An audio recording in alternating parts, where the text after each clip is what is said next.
नमस्कार साथियों, Saraswati career point में आप सभी का स्वागत है।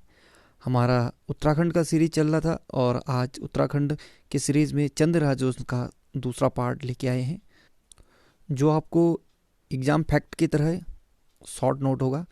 इसमें चंद राजवंश है, उनके द्वारा किया गया कुछ महत्वपूर्ण कार्यों का विवरण है और कुछ राजाओं जिन्होंने अच्छा कार्य किया है उनका वर्णन है। ठीक, तो चलिए शुरू करते हैं चंद राजवंश का पार्ट 2। पहला राजा सोमचंद के बारे में देखें तो कुमाऊं में चंद वंशी राजपूत प्रयाग के गंगा पार झूसी यानी इलाहाबाद के फूलपुर के निवासी थे। चंद वंश का आदि पुरुष सोमचंद था। इन्हीं के नाम पर चंद के नामंत यानी मतलब जो चंद के कारण पूरे चंद वंश में अपना नामंत यानी नाम के अंत में चंद लगाया गया। कहने का मतलब कि जो सोमचंद था उनके नाम में अंत में उन्होंने चंद लगाया था, तो उन्होंने उसी को ही अपने जो साम्राज्य के नाम में जोड़ दिया और चंद साम्राज्य कहलाया। ठीक है, सोमचंद के समय कत्यूरी राजा जो क्या बोलते उसको ब्रह्मदेव, ठीक है, इसे ब्रह्मदेव भी बोलते हैं कहीं जागरों में, ठीक है, का शासन था। ठीक है, नेपाल व टनकपुर के मध्य स्थित ब्रह्मदेव मंडी ब्रह्मदेव के ही नाम से बसाया गया था।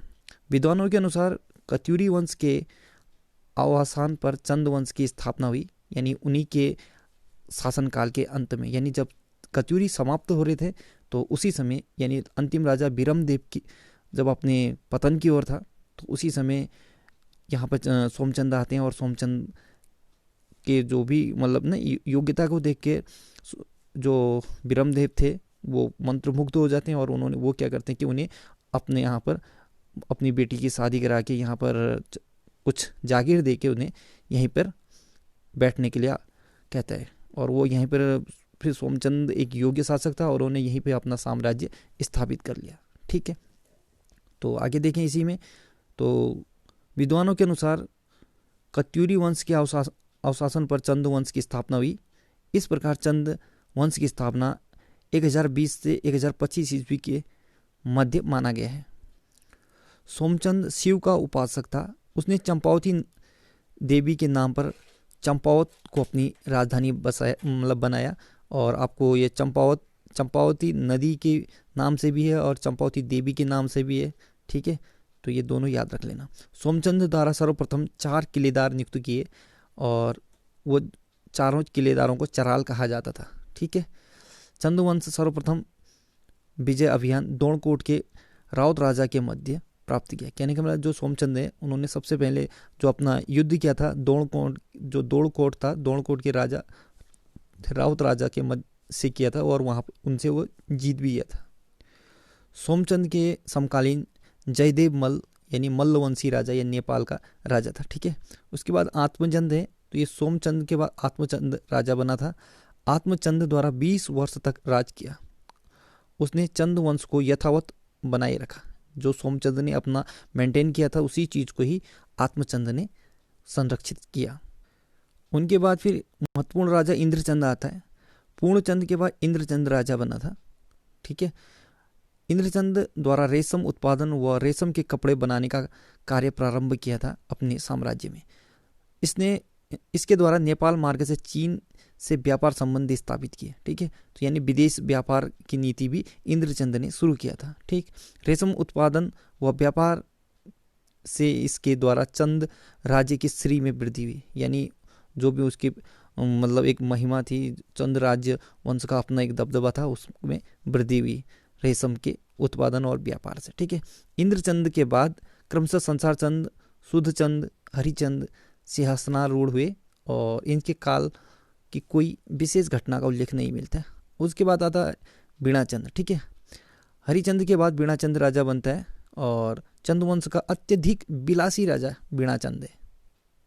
बीणाचंद के बाद क्रमशः वीरचंद, नरचंद, थौरचंद, त्रिलोकीचंद, उमरचंद, दधर्मचंद व अभयचंद व कर्मचंद राजा बने। इनके काल में कोई विशेष घटना का उल्लेख नहीं मिलता है। कुछ विद्वानों के मतानुसार थोहर चंद चंदवंश का वास्तविक संस्थापक माना जाता है। ठीक है, आपको ये कहीं पे चंदवंश के संस्थापक को थोहर चंद कहते हैं, पर देखा जाए तो वास्तविक संस्थापक कहें या कुछ जो भी है ये सोमचंद ही है। थोरचंद तो बहुत बाद में आता है, ठीक है। थोरचंद वीर व पराक्रमी राजा था। उनके बाद आता है ज्ञानचंद, ठीक है।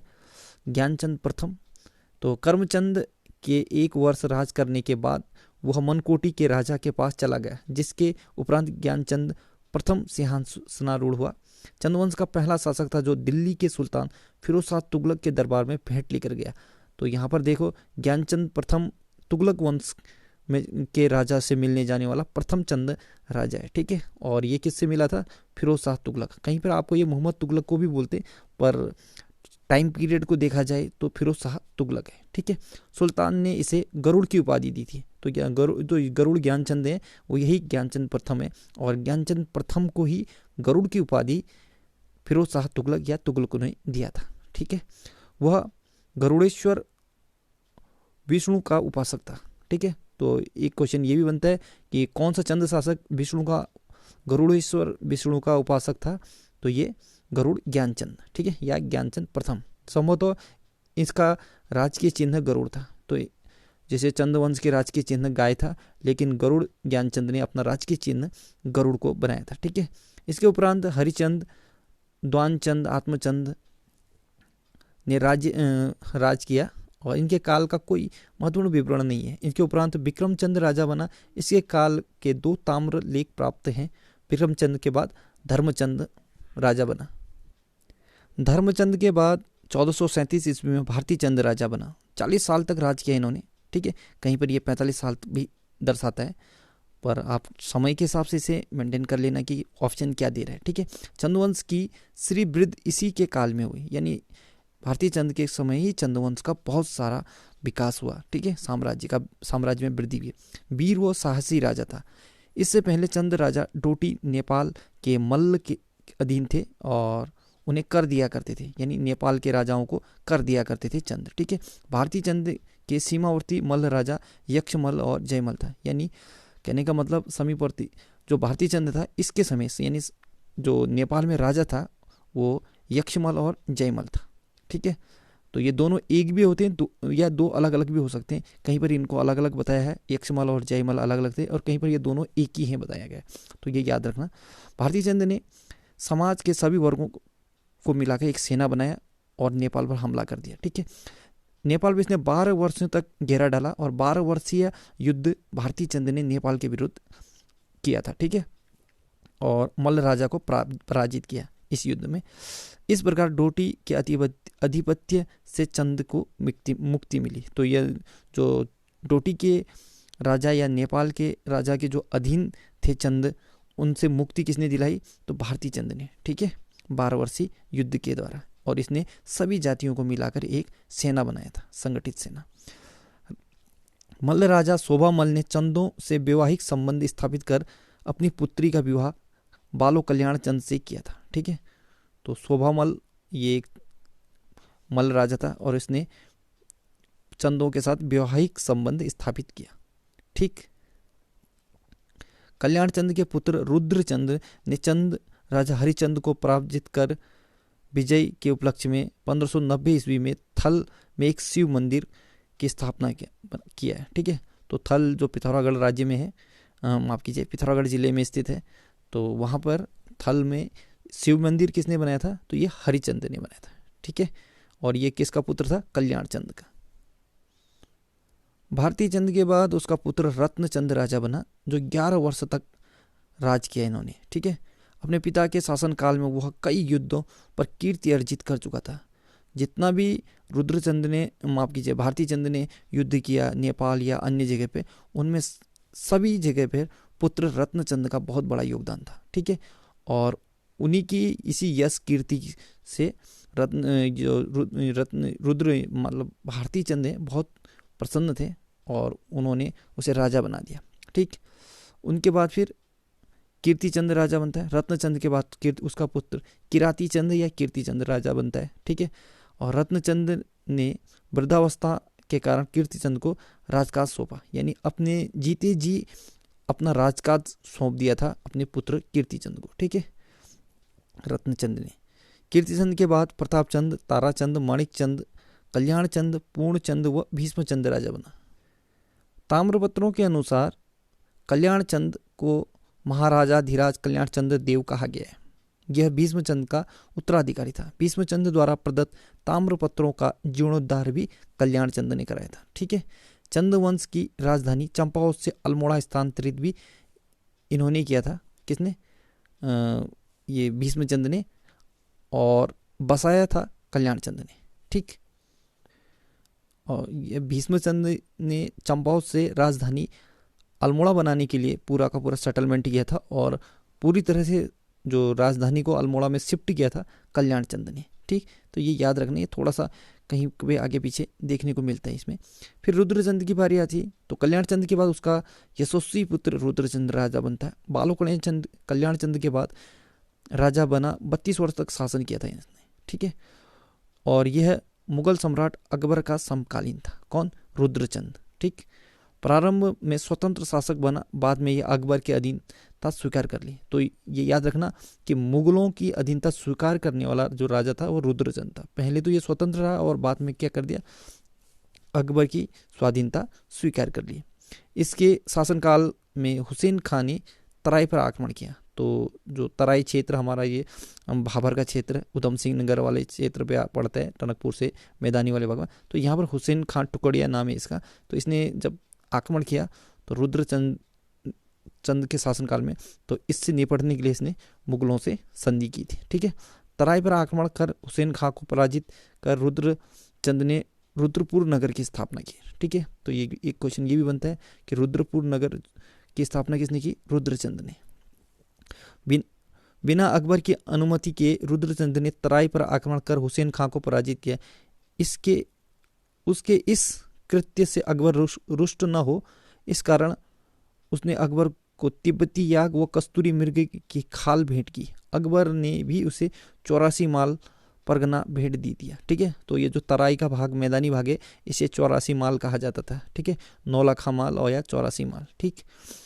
अकबर के द्वारा रुद्रचंद को जमींदार कहकर संबोधित किया गया। तो एक क्वेश्चन यहाँ पर बन जाता है कि अकबर ने किसे जमींदार की उपाधि दी? तो ये रुद्रचंद को। ठीक है। और ये अकबर से मिलने के लिए 1568 के आसपास में कहाँ जाता है? 1568 के आसपास में पर ये लाहौर जाके मिलता है। ठीक। अल्मोड़ा के मल्ला महल का निर्माण भी रुद्रचंद ने किया था। ठीक है। मल्ला महल। रुद्रचंद को नए सिरे से सामाजिक व्यवस्था चलाने के लिए याद किया जाता है। तो जो भी सामाजिक व्यवस्था उसे नए सिरे से शुरू करके चलाया था किसने? रुद्रचंद ने। ठीक है। और इसने धर्म निर्णय नामक पुस्तक लिखी। तो याद रखना कि धर्म निर्णय नामक पुस्तक किसने लिखी? तो रुद्रचंद ने। गढ़वाल में सरोला ब्राह्मण की स्थापना अजय पाल द्वारा स्थापित की है।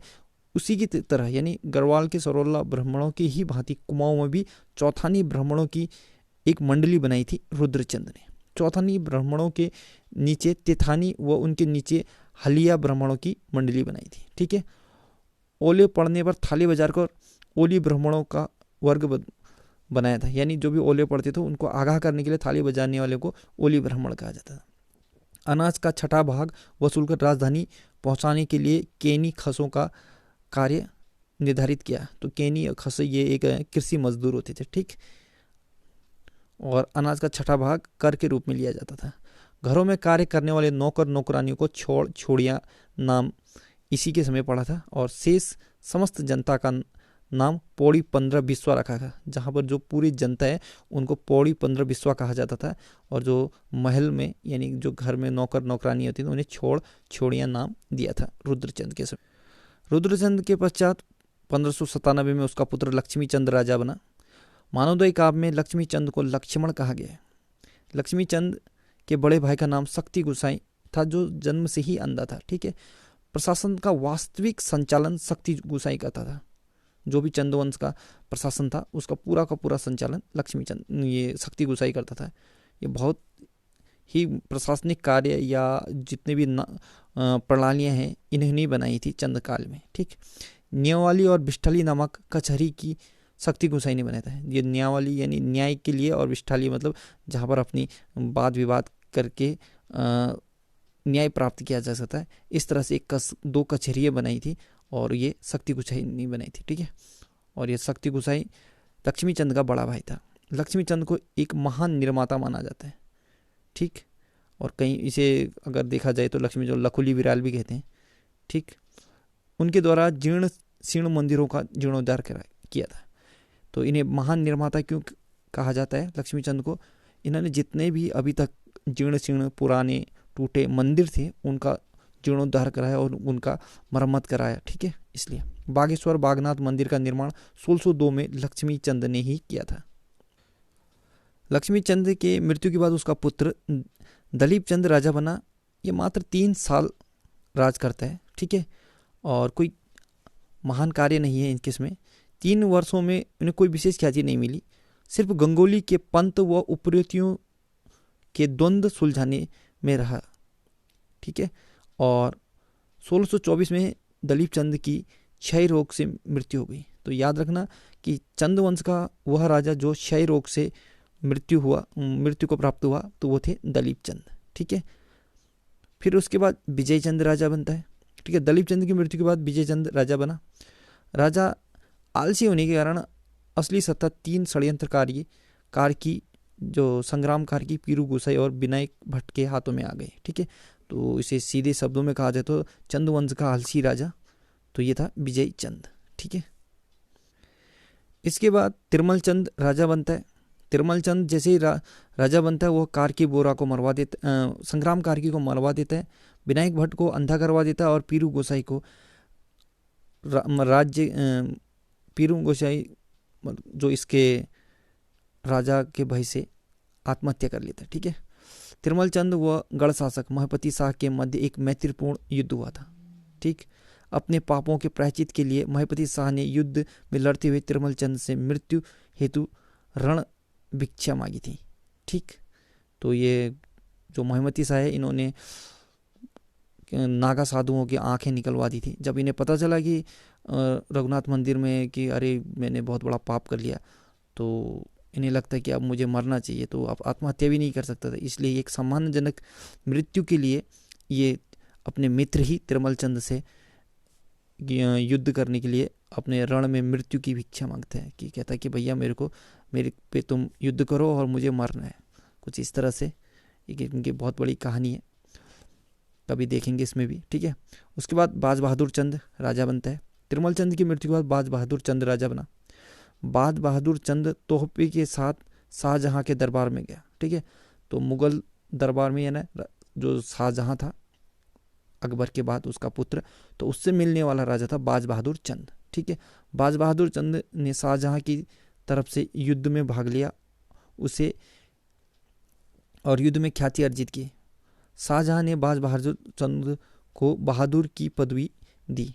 तो ये जो बाज बहादुर को बहादुर की पदवी शाहजहां ने दी, ठीक है। और उस शाहजहां की तरफ से इसने युद्ध भी लड़ा था।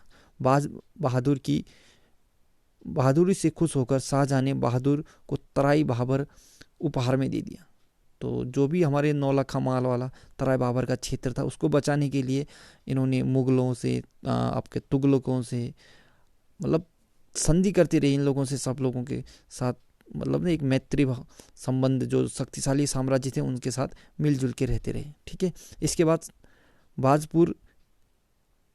बहादुर ने तराई में वर्तमान बाजपुर नगर की स्थापना की।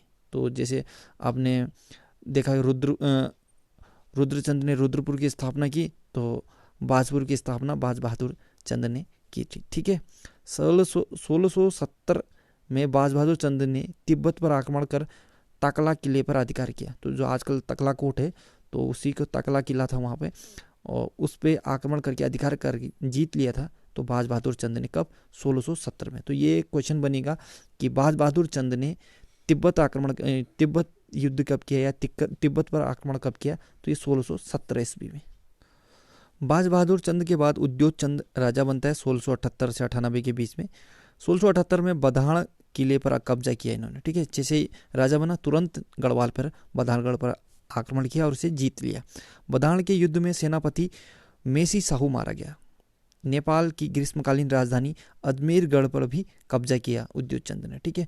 1698 में उद्योग चंद की मृत्यु हो गई। उद्योग चंद के बाद ज्ञानचंद, जगतचंद, देवीचंद, अजीत चंद राजा बने, लेकिन इनका कार्य में कोई विशेष घटना का वर्णन नहीं है। ठीक है, जगत चंद के बारे में कहा जाता है कि उसने श्रीनगर गढ़वाल जीतकर गढ़वाल के ही एक व्यक्ति को दान दे दिया था। तो ये बहुत इंपॉर्टेंट है कि कुमाऊं का वह राजा जिसने गढ़वाल पे विजय प्राप्त करके श्रीनगर को गढ़वाल के ही किसी व्यक्ति को दान दे दिया था, तो वो थे ये जगत चंद।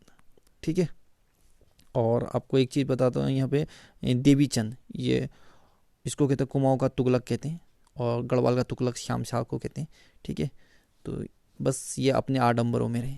इसके बाद फिर कल्याण चंद राजा बनता है, और कल्याण चंद के नाम से बहुत सारे राजा बने हैं। ठीक है, कुंवर कल्याण चंद के नाम से राजा बना था ये 1729 में, और राजा बनते ही कल्याण चंद ने गेड़ागर्दी का शासन को समाप्त कर दिया। तो ये गेड़ागर्दी आपको पता है कि गेड़ा राज्य राजा जो राज प्रशासन में मंत्री लोग थे, गेड़ा लोग, उनका बहुत ज़्यादा हस्तक्षेप हो गया था, तो इसे समाप्त कर दिया था कल्याण चंद ने। ठीक है, इसके बाद फिर दीपचंद राजा बन जाता है 1748 से 77 के बीच में।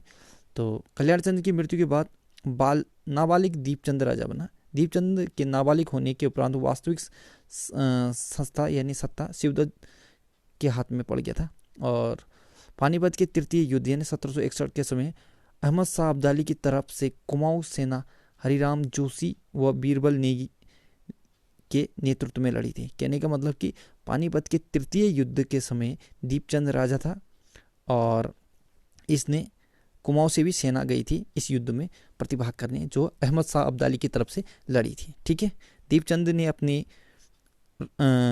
अपनी रानी दलीप मंजरी की 4 फुट की अष्टधातु की मूर्ति जागेश्वर में स्थापित कराई। तो ये पहला राजा था जिसने अपनी रानी की, जो इसका नाम था दलीप मंजरी, तो उसका 4 फुट ऊंची अष्टधातु की मूर्ति जागेश्वर मंदिर में स्थापित किया। किसने? दीपचंद ने। और कुमाऊं का सबसे क्रूर शासक में शुमार था दीपचंद, लेकिन ये कहीं पर सत्य प्रमाण नहीं है। ठीक है, वैसे बाज बहादुर को भी सबसे ज़्यादा क्रूर कहा गया है, ऐसे आपको कल्याण चंद को भी सबसे बड़ा क्रूर कहा गया है, क्योंकि कल्याण चंद ने अपने ही जो रिश्तेदार थे या अपने चंद साम्राज्य से वंशज के लोग थे, उनकी हत्या कराने के लिए, मतलब जो जहाँ मिला उसे हत्या करने के फरमान जारी कर दिया था। ठीक है, तो ये चंद राजवंश का ये कुछ महत्वपूर्ण लोगों का डिटेल है। अब थोड़ा क्वेश्चन आंसर्स में देखें।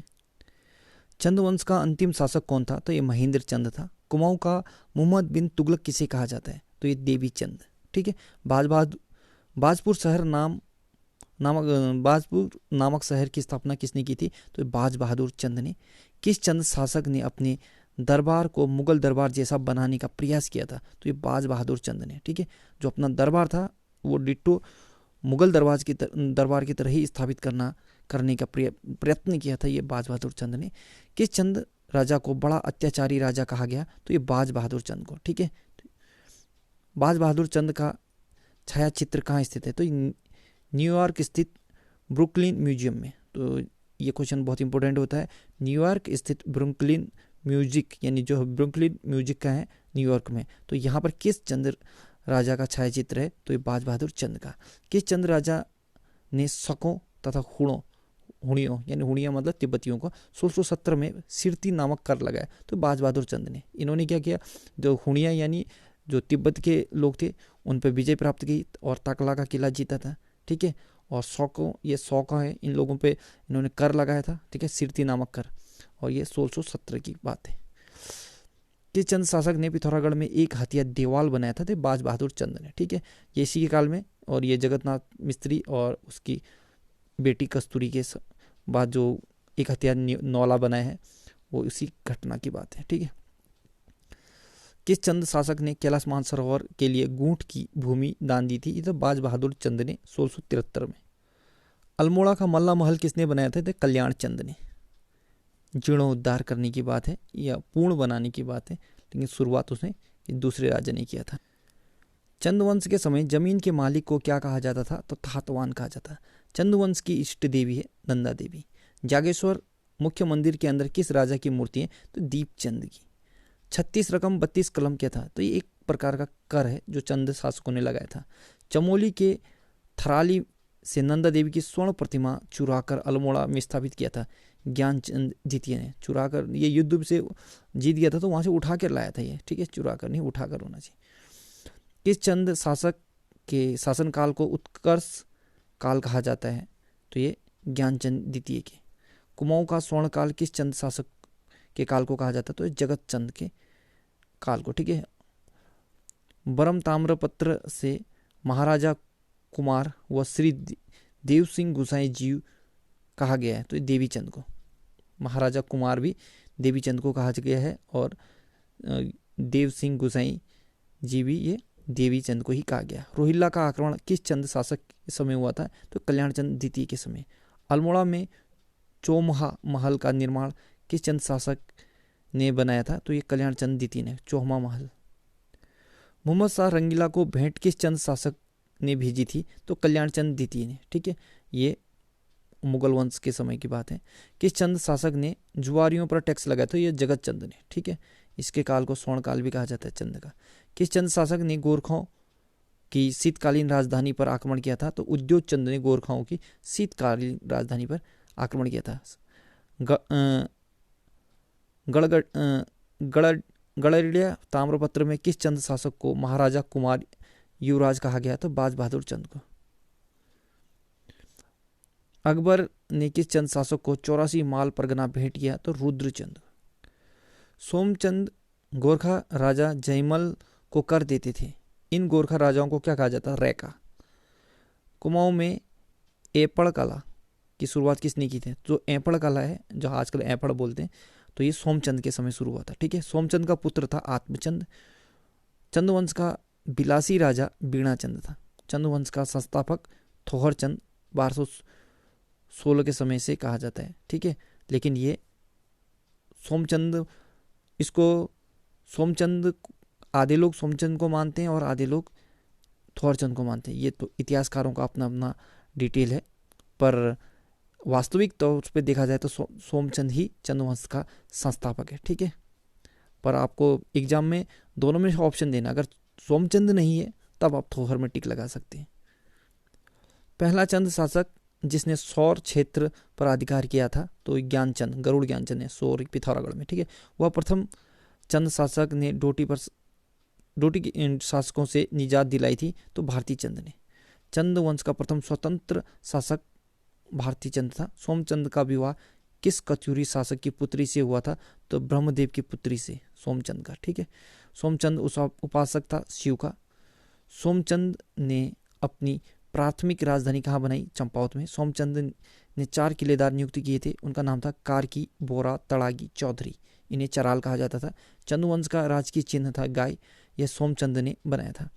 वह चंद शासक जो बहुत घमंडी था और अपने आप को इंद्र के समान समझता था, तो ये इंद्रचंद था। किस चंद शासक ने रेशम कारखाना स्थापित किया चंपावत में? तो ये इंद्रचंद ने।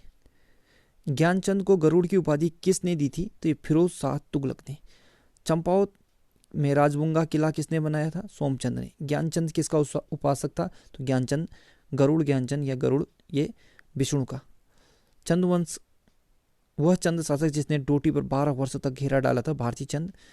किस चंद शासक ने बालेश्वर मंदिर का जीर्णोद्धार कराया था? तो उद्यान चंद ने। किस चंद राजा ने सर्वप्रथम भूमि बंदोबस्त करवाया था? तो ये रत्नचंद ने कराया था। किस चंद शासक की कोई संतान नहीं थी तथा उसने बालो कल्याण चंद को गोद लिया था? तो भीष्म चंद ने। खगमारा का किला किसने बनाया था? तो खगमारा करा भीष्म चंद ने। और चंदवंश के किस राजा का सर सोते समय खस राजा ने काट दिया था? तो ये भीष्मचंद का, ठीक है। जो भीष्मचंद था इसकी जो मृत्यु हुई थी तो हत्या कर दी थी खस राजा ने, ठीक है। और किस चंद राजा ने अपनी राजधानी चंपावत से स्थानांतरित की? तो कल्याण चंद ने 1563 में। आलमनगर या अल्मोड़ा की नींव किस राजा ने रखी थी? भीष्मचंद ने। चंद शासन काल में प्रचलित माल शब्द किस क्षेत्र के लिए प्रयुक्त होता है? तो तराई भाबर क्षेत्र के लिए। लाल मंडी किला है जिसे फोर्ट मोयरा किला कहा जाता है, ये बालो कल्याण चंद ने बनाया था। मल्ला महल किस चंद शासक ने बनाया था? तो कल्याण चंद ने। कुमाऊं पर रोहिल्ला का आक्रमण किस चंद शासकों के समय हुआ था? तो ये कल्याण चंद चतुर्थ के समय। कुमाऊं का धृतराष्ट्र किसे कहा जाता है? शक्ति गोसाई को कहा जाता है, ये जन्मांध थे। बागेश्वर मंदिर का जीर्णोद्धार 1602 में ये लक्ष्मी चंद ने कराया था। लखुली विराल उपनाम किस शासक का था? तो लक्ष्मी चंद का था। किस चंद राजा की मृत्यु टीबी या क्षय रोग से हुआ? तो ये दिलीप चंद का। चंद वंश का सबसे शक्तिशाली राजा था बाज बहादुर चंद। घोड़ाखाल गोलू देवता का मंदिर का निर्माण किस चंद शासक ने कराया था? तो बाज बहादुर चंद ने। चंद शासन काल में नदी तथा पुलों पे लगाया जाने वाला कर था जिसे सांगा भी कहा जाता था, जूलिया कर। चंद शासक काल में भोटिया व्यापारियों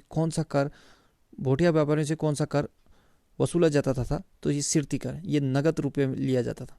चंद शासन काल में अनाज के रूप में लिया जाने वाला कर था बेगार कर। ठीक है, जैसे गांव में कई बार आपको सुनने को मिलता है पहाड़ी लैंग्वेज में बेगर, तो उसका अर्थ ये होता है कि आप अनाज के रूप में आज उनसे जो अनाज लोगे कल उन्हें वही अनाज लौटाओगे, उसके बदले कुछ और लौटाओगे। ठीक है, जिसे अदला बदली भी कर सकते थे। चंद शासनकाल में सेना के लिए लिया जाने वाला कर था कटक।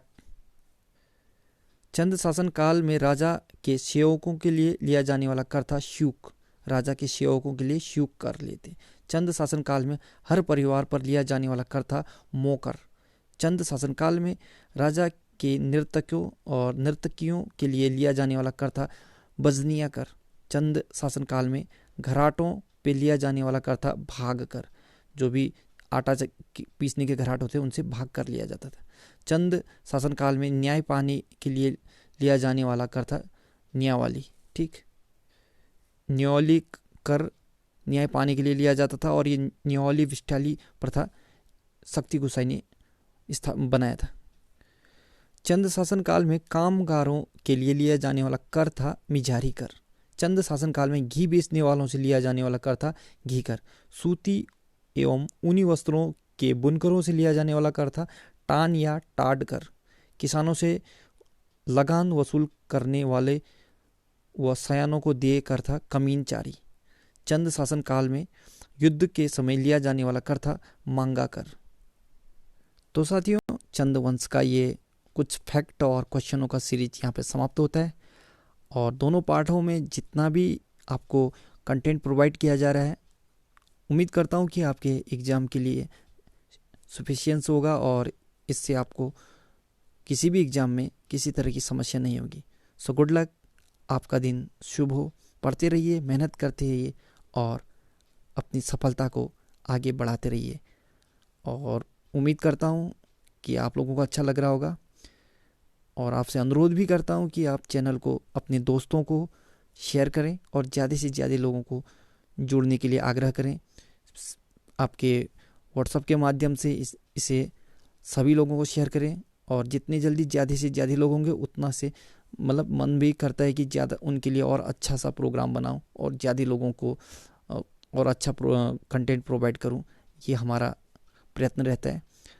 सो गुड लक, आपका दिन शुभ हो।